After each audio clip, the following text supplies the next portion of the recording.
Hello, lovely friend. I am Dr. Mary Barson. And I'm Dr. Lucy Burns. We are doctors and weight management and metabolic health experts. and this is the Real Health and Weight Loss Podcast. Good morning, gorgeous ones. How are you again? Dr. Lucy here. I'm not with Dr. Mary because I am continuing the second part of our conversation that we had last week with the gorgeous Tash Jarrett. Now, if you missed last week's episode, we talked all about Tash, who is a wife, a mama, and an advocate for people living in bigger bodies who have had bariatric surgery. She herself has intensive lived experience, and today we are continuing the discussion where she is going to tell us what she has learnt. I think one of the first things that I started to do differently was I started learning to ask myself when I would be dancing in front of the pantry. And it's funny how often I used to randomly find myself in my pantry staring at the shelves going, what can I have in here now? And then I would think, oh, actually, I'm not hungry. I am sad. I am feeling stressed. So what I started to do was be mindful, I suppose. I started to intentionally practice mindfulness.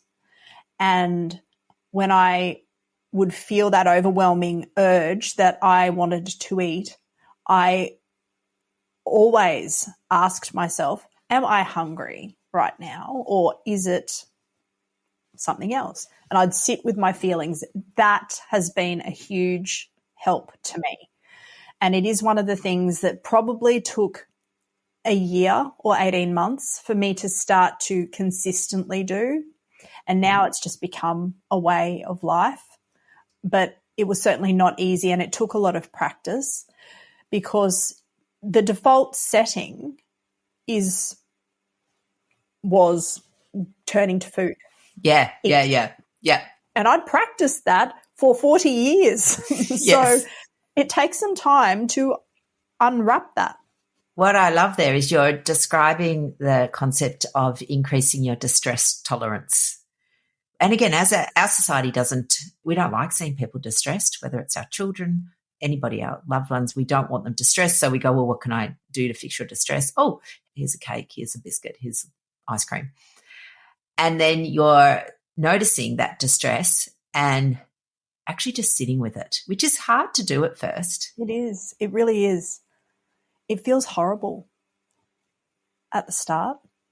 It was such a strange concept, and it brought up so many feelings because, oh my goodness, I actually do turn to food all the time.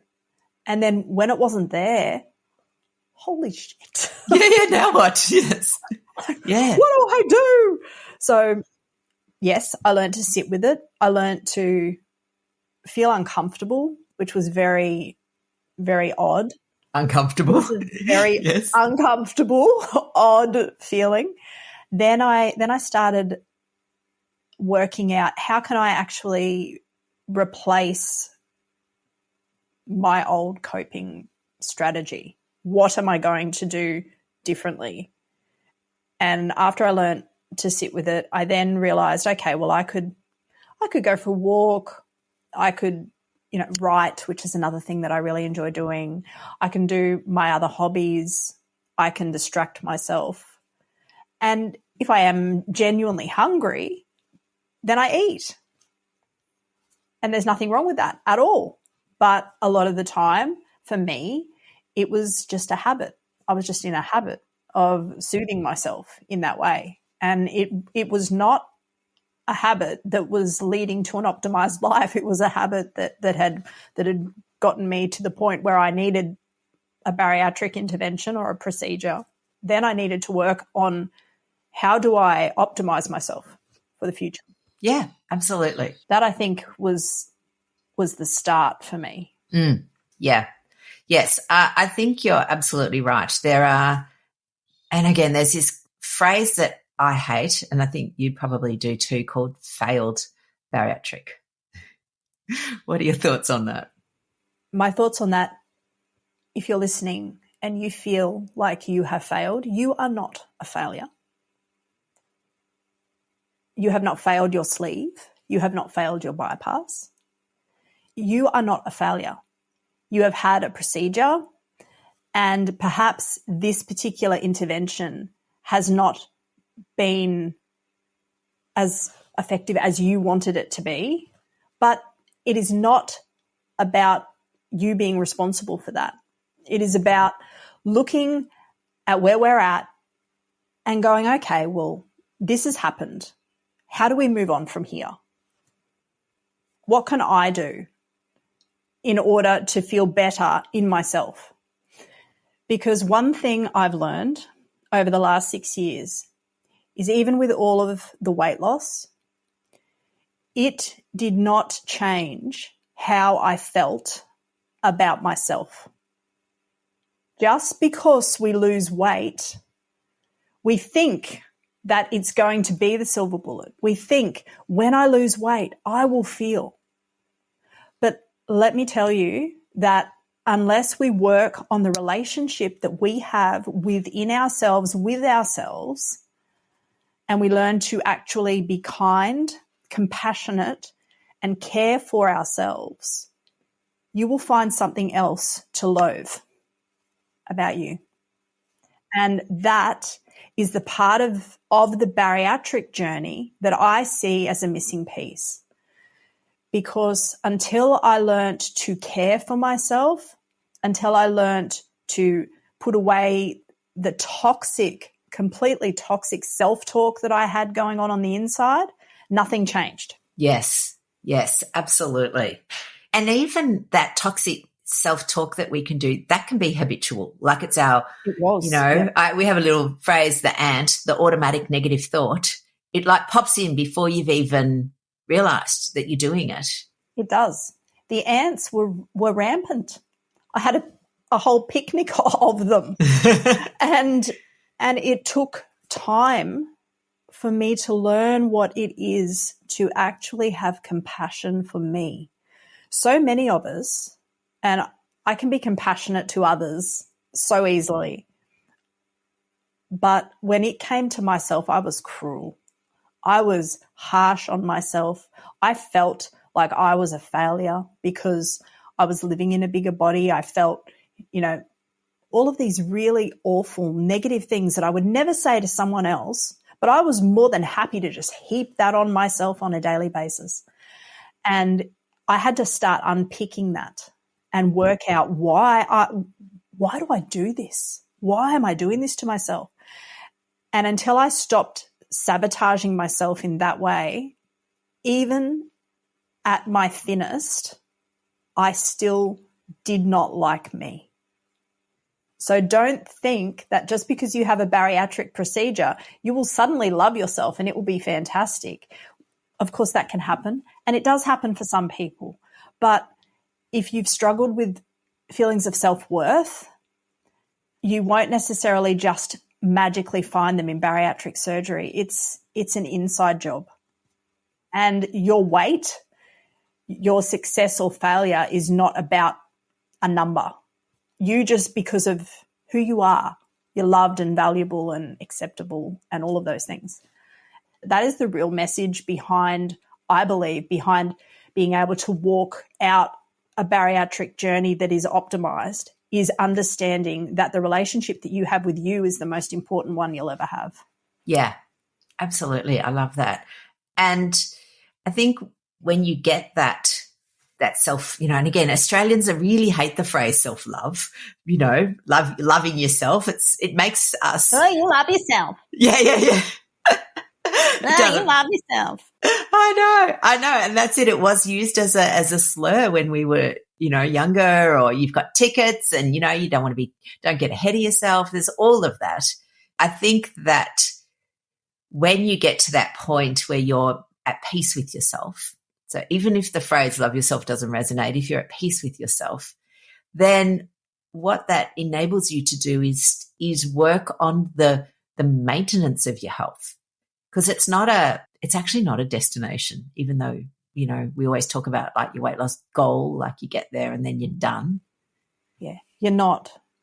Something that I see a lot in our support group anyway is there can become this real sense of even just sort of I'm lost when we do achieve the goal, because the number isn't the destination. It's the ongoing, healthy, empowered life that we're wanting to achieve. And that does require ongoing maintenance. It does require ongoing self-love and care. If you don't prioritize self-love and care, then it's very easy, particularly after a bariatric journey, to get off track. For me anyway, if I don't pay mindful attention to nourishing myself properly, it's very easy for my blood test results to go awry. That can happen very easily. And just this year, we've had some challenging times as a family with the cancer diagnosis for my mum and with my dad having a quadruple bypass. So that was a lot to process. I had two parents in the hospital at the same time and both very, very unwell.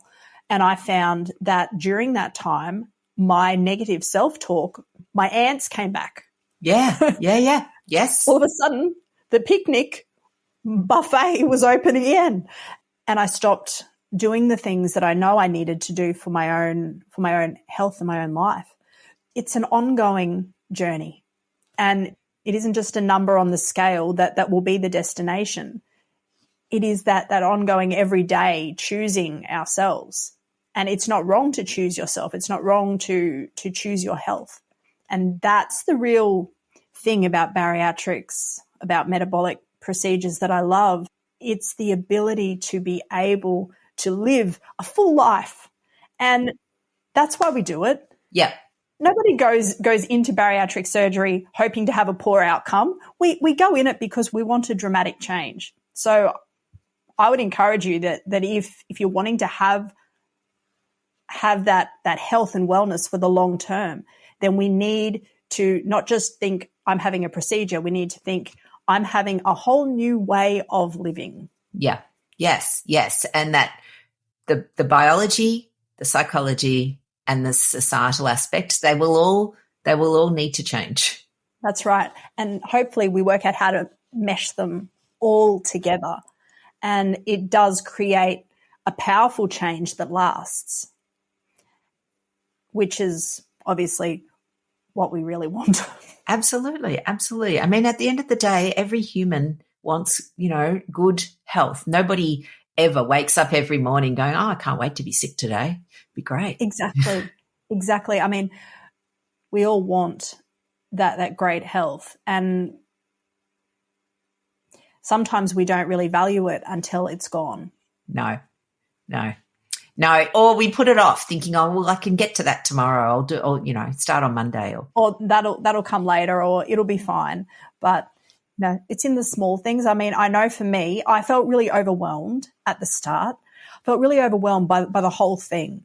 But it's just in making those small little changes that eventually add up to a changed life. If it all seems too hard, if it seems too hard to overcome the overwhelming food noise that can still happen even after we've had a bariatric procedure, even if we just deal with one thing at a time, break it down. Don't even worry about all of the rest of it, but just work on the relationship with yourself and that self-love. Everything else comes easier when that self-loathing isn't driving everything. Yes. Well, one of our favourite sayings is you can't hate yourself thin and you can't berate yourself well. Yeah. Well, I completely agree with you. It is something that I wish I had understood years and years ago. Yeah. It's hard. We think that by, giving ourselves a good kick up the pants, a good, slap around the chops, that somehow that's going to magically motivate us. But I often say, if you've got a really harsh boss at work, if you've got somebody who the only reason you move or do anything is because they're riding you, it's not for a long and happy life. So, Tash, you're now, as you mentioned, 7 years down the track and, obviously a huge, wealth of experience and information and wisdom, and you're now sharing that with other people. Tell us a little bit about that. I do share that with other people. I hope it's helpful. I'm sure it is. Sometimes I wonder, but I love to be able to share with others, and really I'm passionate about community. I'm passionate about being able to see people coming together who all share just common challenges, common struggles, but also so that we can support each other and uplift each other. And my brother and I actually have a support group on Facebook called Bariatric Support Australia. And we've been doing that for a long time now. And we're just very, very passionate about people having access to great information. But also, like I said, just having that community support, other people that have been through the same types of things. I mean, I often say we are all in the same storm. We are not in the same boat. All of our boats are different. Some of us have a rowboat. I feel like I had a rowboat. Other people might have a super yacht. I did not have a super yacht. But we are all in the same storm, which is that bariatric type of a journey, or that metabolic type of a journey. And I've found that the community is a really powerful place to be able to learn and grow. Yeah, absolutely. And I think, what you're able to offer your community is a combination of some of the things that have perhaps not gone as well as you might have liked or hoped, various complications. And we all know that there is no surgical intervention that is without risks or complications. But 100%. And, hopefully people know about those, but also it means that if something's not going right for them, they've got a place where they can ask without feeling like an idiot, because that's always the worst thing as well, and without feeling dismissed, they're validated and heard. So I love that you're doing that for your community. Thank you. Yeah. My journey has not been without its challenges, without complications. I would actually say that I've had a very complicated journey post-bariatrics, and I've shared all about it because it really is important to know that while most people do have a relatively complication-free time post-op, not everybody does. And it is important to, I think, in the interests of being properly educated or understanding what can potentially happen, to read all different types of accounts and all different stories. But also, it really is important to keep in mind that usually when people reach out to a support group, it's because they need support. And we usually only need support when something bad's happening. It's pretty unusual for people to reach out and go, hey guys, I just want to tell you I am great. I mean, I wish it happened more. Like I would be totally here for that. I think that would be amazing. But generally speaking, online we can think that, I personally think anyway, that at times it can look disproportionate, the amount of complications, because when people need support, that's when they're reaching out, and something might have gone wrong. But honestly, overwhelmingly, most people have a really good experience, and I love that we do hear about that as well. So we try to keep Bariatric Support Australia a positive and helpful and uplifting place where we are free to share all of the challenges, but just knowing that we can be there for each other regardless of what it is. Yes, absolutely. Absolutely. And I guess, resources and all of those things to know what to do when things don't go, when you're not in your super yacht and the world's not smooth sailing. What do you do? Yeah, that's right. If the rowboat has a hole, then we know how to plug it. or at least we'll be able to resource ourselves with someone that does. Yes, indeed. Indeed. I love that. And you've got a podcast as well because, We do. We do have a podcast. Yeah. Tell us about your podcast. So our podcast is called The Barry Chronicles, and we love to chat with, well, our own lived experience people, part of our community. We love speaking with doctors, with surgeons, exercise physiologists, dietitians. We talk to everyone, psychologists, and we just love to be able to provide the story, the chronicles of the bariatric life. And we're actually hoping, Dr. Lucy, that you'll come on ours. Of course. Of course. I would be delighted.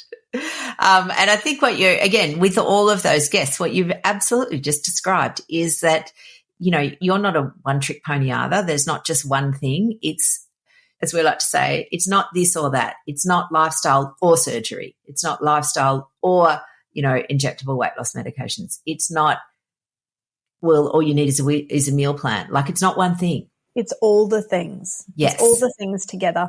And even though I've talked a lot about bariatric things today, metabolic surgery, I'm also very aware that is not the be-all and the end-all for each person. Whatever the journey is, you should feel empowered and supported. And that's really what, I guess, the spirit behind what we hope to foster is just an inclusive community that is giving access to the very best advice for the individual, because we actually care about them. Yeah, beautiful. I love that. Well done. Well, I think amazing on, again, not just your health journey, but the way that you're showing up, the way that you're showing up for yourself, for your community, the flow-on effect, the ripple effect that you're creating. I think it's amazing and I love it. Thank you, Dr. Lucy. We think you're amazing too. Well, let's all be amazing together. To quote a bit of Tay-Tay, haters are always going to hate, but there's plenty of people out there who aren't in that hating camp. So yay for us. That's right. Yep. All right, lovely ones. Have the most spectacular week, and I will see you next week on the Real Health and Weight Loss Podcast. Bye for now. The information shared on the Real Health and Weight Loss Podcast, including show notes and links, provides general information only. It is not a substitute, nor is it intended to provide individualized medical advice, diagnosis, or treatment, nor can it be construed as such. Please consult your doctor for any medical concerns.